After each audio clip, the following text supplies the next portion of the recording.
Hello, YouTubers and fellow takers. I'm Shrine King. Welcome to King's Court. And today we're going to review a World of Tanks artillery unit. This is the Tier 6 American M44. So those that are new, for my King's Court reviews, it is a review and a guide. What I will cover is what are the pros and cons of the tank in comparison to other tanks of its type. Um, and how does it really stack up? And then, is it worth it? Then on top of that, I will also go into a discussion where I'll talk about how to play the tank, what are things to bear in mind, and then hopefully that will help increase performance for you as a player, and then allow you to have matches at least. I can't always guarantee victories, obviously, but maybe with higher chance of victory. Also, even if not going to have a victory, maybe some better performance for experience earned to allow you to get through the tank quicker and get hopefully to the maximum tier, right? Tier 10. So, I am doing things a little different. Usually what I do is I cover the stats of the tank. Or I'm sorry, what I'm going to be doing is covering the stats of the tank. Just like I don't want to get too gritty into the details, but more just kind of like base points of things to focus on. So here you'll see this is the M44, and then I'll get into like pros, cons, then the guide, and then I'll finalize it with some commentary for a match. So it does have a 5-member crew. You'll see that there's 2 loaders. That actually helps out with the reload of the tank itself. Overall on the parameters, it's average shot when you start off. You're looking at 550 for alpha with only a 38 penetration. Now, one thing to note is that this does not really have splash. Not really, at least. It will stun if you actually nail a target directly, but other than that, if you don't hit it directly, it's probably not going to happen. So, for players that don't really know too much about artillery, you'll notice there it has 280 hit points. It has like no millimeter armor. It'll be overmatched pretty much by every gun, which means they hit you anywhere, they're going to pen you. But one thing to note there is that it does have a really good top speed with a decent specific power. So here I'm showing that you can swap over the weapons. Now, one thing to note for the Americans is when you get the other gun, it's typically just better than the gun that you had. It doesn't really change the style of the gun necessarily. It's just all it is becomes better. It's faster reload or more accurate or bigger, or not bigger shell, I'm sorry. Better aim time, things like that. So in this case, you'll see that the aim time actually decreased. And that's what you're seeing on the right side there. There's a bunch of green. That's all the things that became better. So like, you know, the dispersion on it, rate of fire, average penetration,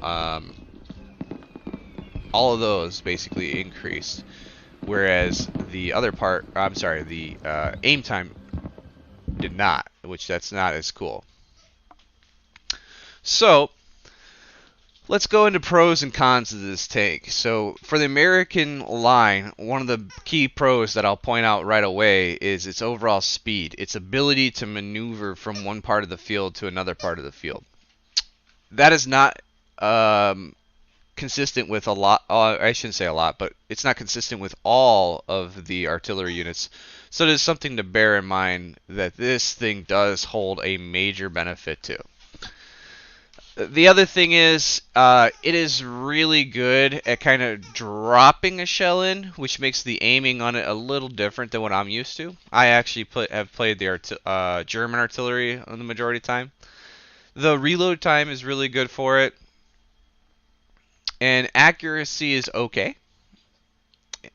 And the camo rating is also pretty good, mainly because the other part too is that its size is really small.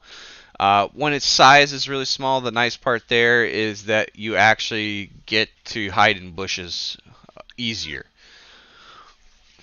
Now, when it comes to cons, the thing I will say is that it doesn't have options such as a bigger shell. And what I mean by that is some of the artillery, when you get the upgraded gun is actually just a bigger gun. That's the only difference. So that gun will be the gun will be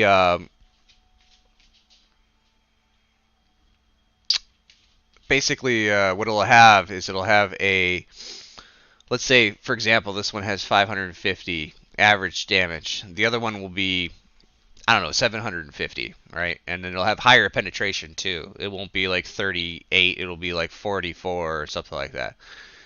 Now that also obviously typically means that accuracy will be changed, um, and the reload time would be changed. So this one does not really get that. And that can be viewed as either or, right? It could be pro or con, right? Because of the fact that you actually, well, get a better gun than you already had, whereas on the other end, it's not going to be able to do more damage. So maybe that's something that means a lot to you.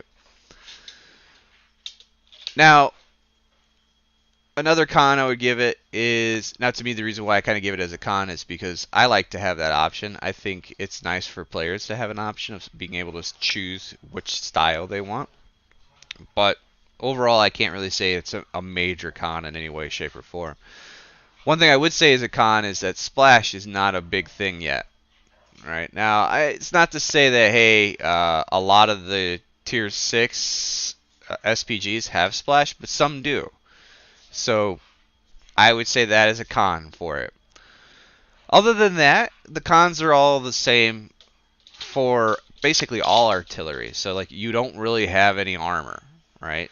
You don't have view range, right? So if people see you or people are coming to look for you, they're probably going to spot you well before you ever spot them. Now, let's get into how to, like a guide, how to play the tank. So here you'll see that I'm just picking people out, and I'm actually doing really well in this fight. But what I will say is you want to kind of pay attention to the map very often, by the way. Watch where your team is kind of winning and where your team is kind of losing. So you'll see here I'm focusing in the north right now. The main reason being is that in the south, we're winning. We're taking over in the south. So I don't need to really assist my team where they're already winning very, very quickly.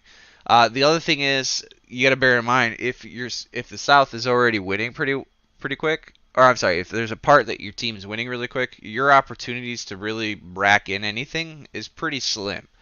What's going to happen is one, if they have enough guns focused on him, they're probably going to shoot the crap out of him. And now here I'm gonna show you a trick. So I've been nailing this guy. I prefer the over the top view, but I wanted to try to hit this guy directly in the front. And the main reason being is I actually was trying to get more assistance and support. I wasn't trying to actually do more damage to him.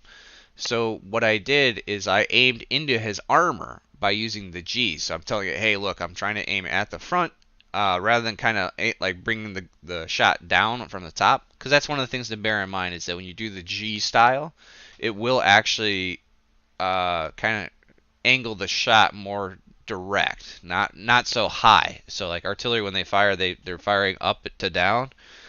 In that one, they're actually kind of aiming to not go up to down, more like just straight over into the target. So back to where your team's winning or losing. If your team is winning on a certain part, what normally ends up happening, and this is not always the case, but what typically happens is you will have so many guns, or at least good guns, that are in that area. So when a target is spotted, they only have so many seconds to probably be alive. Now, with that said, there's a chance that your travel of the round can be like 3 seconds. That could be enough for most people to aim in and shoot that target and most likely kill them before you even hit. Or, even if they don't kill them, by the time you hit them, they actually might be really close to dead, so the assistance you might get won't even be really worth it. And even in worst case scenario, the stun timer that you have, they might not be able to reload in that time, so you won't get any assistance whatsoever. So all you get is the damage that you do. And now bear in mind that they made changes to SPGs to where instead of it being more about focusing on your luck shots to try to nail the target directly and then get a lot of damage, the idea is try to hit your targets kind of remotely, like, at least close to, and then you get the suppression on it that allows you to get a lot of assistance. So you'll see here, I hit him. I do have some suppression, but it's only like 5 seconds, right? Now some tanks, yeah, absolutely, they do. They will be able to reload in a 5-second period. But there's other ones, like some of the heavies, like for example the KV2 on that on my team would not be able to. The OI would not be able to. The Rudy would probably be pretty close. The VK3001P, I don't think so. Dicker Max, probably not. Hellcat, no. SU100Y, definitely not. So, like already, most of my team doesn't really have a chance to reload in the time that I would stun a target. So, not really the best stun. Like that's kind of the gist of that. It's not the best stun. For example, the French artillery line has a like a 12-second stun or 13-second stun because it has a lot. It has a big gun. It has a lot of damage for the tier. That means also it's less accurate, right? And its reload time is much different. Much different. You're looking at like a 23 or 25-second reload time, and that's without running anything. So one thing I will tell you, here's another part for the guide, is you'll see, or as an artillery player, crew is essential. Modules are essential. So I don't really recommend running a artillery as your first tank, right?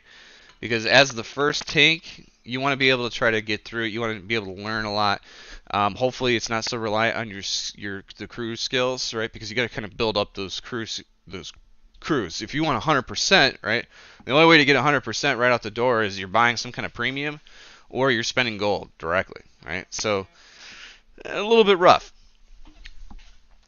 I don't really play artillery without 100% crew. The other thing is, at lower tiers, it's probably not as important. At higher tiers, I would say you really do want to run the consumable that gives you 10% crew. For example, like in the Germans, it's chocolate. I think on the Americans, it's coffee, or something like that. Maybe field rations or something like that. So, and the reason being is every percent is increasing things such as reload, aim time, your camo rating, view range, all of it, right? All of it. Even your maneuverability, stuff like that. And the reason why that's also important in artillery is because the fact that if people are coming after you, right, you need to be able to like maybe aim in and snapshot them. So, how do you in general play this tank? Well, one, as I mentioned, you want to be paying attention to the field. You want to know, and that's any artillery, by the way. You just want to watch the field, kind of see where your team needs help, and assist, because that is the key thing about SPGs. You are a support class. Now, you'll see we're losing the south really bad. We have some people fighting in the middle and the north. But we're actually losing. Like, pure and simple. We're losing this fight. But I'd already started maneuvering. Now, the reason I started maneuvering is because I don't want to get caught out in the open. Now, I am taking aim here, right? I made sure to get into position because I knew that they were going to kind of come down this path. Sadly, my shots and timing did not work out the way I wanted, and it didn't come out the way exactly I wanted. But here you'll see I have a shot, I'm lining it up, here we go, and I launched too early. So, depending on the positioning of your team, or like the scenario with the team, the thing that this thing benefits from the most is being able to maneuver around. So keep in mind your positioning, right? Kind of move around with your team. If you win a side and you're on the losing side, right? So like let's say we were winning the north, but we were losing the south, and I was down in the south. Then maneuver up to the north, right? Use your team to help guard you. And support your team, right? Pay attention to where there's grouping. So you'll see there, okay, I had that one, the one guy in the north, and then there's two in the bottom.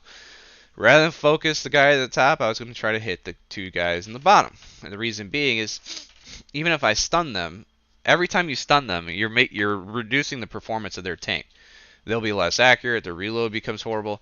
That can mean make and break everything for one of your friendlies if they're there. Right now, mind you, we're down to the nit and gritty. I don't have any friends left. Right, this match is over. So, what do you? What else should you be doing? Prioritize takes. That's the answer.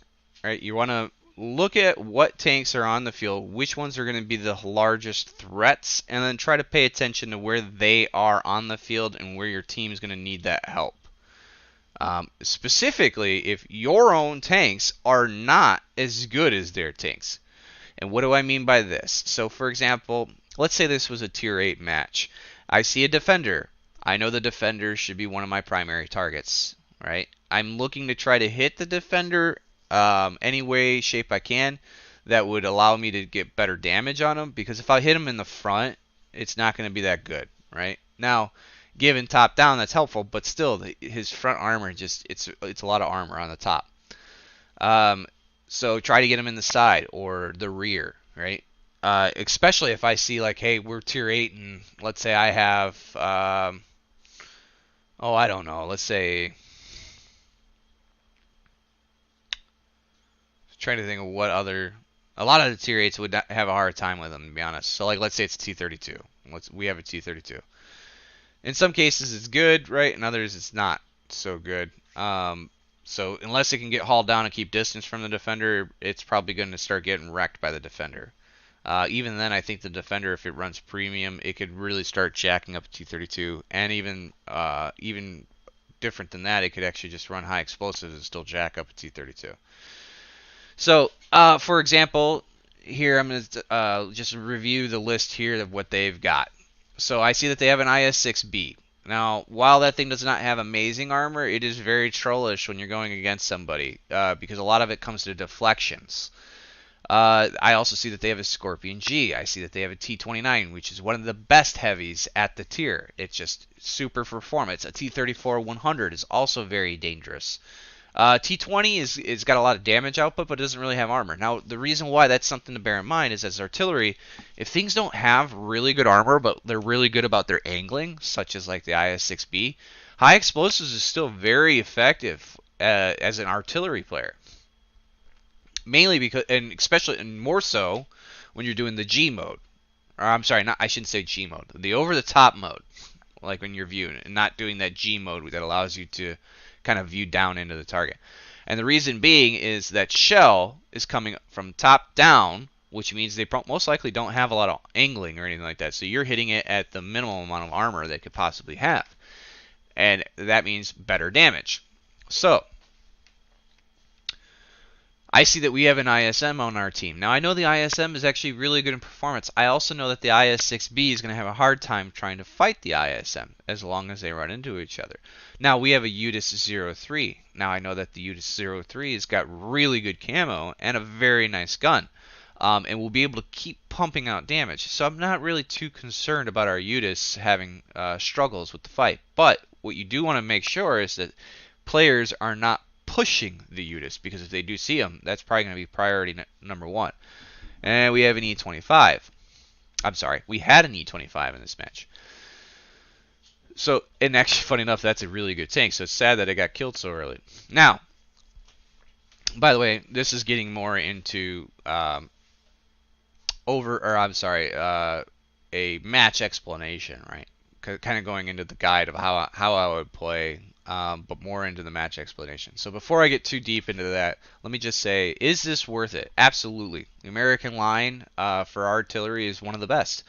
It has huge damage output later on. It has really good splash. It has very good maneuverability. It is actually one I would recommend anyone to start with, mainly because of the fact, like, if you really are getting into artillery line, whether it's you've been a long time player or even brand new and you just really want to play artillery, it is a great line to start with because of its consistent maneuverability, consistent size being not too large, and then having just this aspect of going from one gun to just a better gun all around, right? Uh, Definitely very good to start with in comparison to some of the other ones. So here you'll see, I'm trying to be very careful because I see that, hey, my ISM, he did not really make some good choices here. He's getting flanked. So I even waited. I made sure not to fire onto my teammate, right? Now, sadly, though, it looks like my round hit the hill, and that might have actually stunned my teammate. So that part kind of sucks, but you'll see I'm still doing the same thing. Now here, because I'm trying to aim at the other guy, and I notice, hey, it's actually going to line up to there. Now here I did stun my own teammate, but I did it to make sure to hit the bigger gun. That was the whole thing, is the KV2 has a gun that he cannot block, and that's a problem for him. So instead, now I'm looking at the T-34-3. We're kind of keeping him locked down, so here I'm just hitting him. You can hear that I'm critting him, and I'm aiming for those tracks. I'm trying to keep him dead in the water where he can't move. Now, I see that my team should have it, and I was actually looking real quick to see the other side. I do, like, by the way, like, looking at the map. Now here's some of the choices that you have to make. Get the gun off of the field. Yes, the T-34-3 is big danger. I also see now the IS-6 is charging in, and much like I said before, the IS-6 is definitely one of the higher priorities. But get guns off the field if possible, right? If you know your team can do it, great. If they look like they're struggling, so for example there, I saw my team was firing so many times at that guy and just not killing him, which means they might need my help, which now changes some of my focus. So you'll see I left the IS-6. I went to try to knock the medium. Now the reason I left the IS-6 is I just wasn't able to get some good shots on him. But it doesn't mean forget about the IS-6, right? So I'm still kind of paying attention. I see, okay, there are other tanks, right? I see we've won the right side. I now saw, okay, hey, the IS-6 died, but here's this guy out in the open, and the Skoda is a good gun, right? So getting the Skoda off the field is still a good choice, but, and again, like I said, I didn't see the IS-6 move, so I know IS-6 is not going to be something I'm going to be able to hit. So instead, I'm going to maneuver. I need to get into a position that hopefully I can shoot the IS-6. And here we go. Now the IS-6 is charging, and I'm aiming in. Oh, nope. He was charging. Now he's backing off, still causing me the same trouble he was causing me before.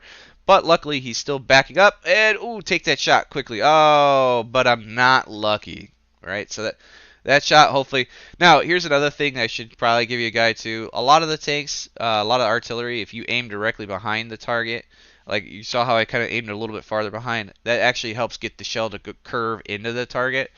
It works really well with the Germans. Sadly, with the Americans, you have to be like right behind it, like very butted up edge next to.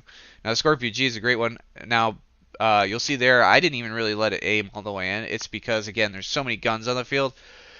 By the time you spot it, even if I can get a stun, it would have been great, but I didn't. I wasn't lucky. So, this is the new style that I'm kind of going for. I want to make sure, if I can do some commentary for you, Overwatch, like the battle, and let you know like what it is that was going through my head and what I'm doing as it's going on. I hope you enjoy these videos. Please like, subscribe. Let me know if some of these details are not very important to you or just don't really help you. And let me know if there's other information that you'd really like that is helpful. And yeah, I will catch you on the next ones. Artillery is pretty simplistic, so not too much to go over, but hopefully this helps. Thanks so much, and catch you again.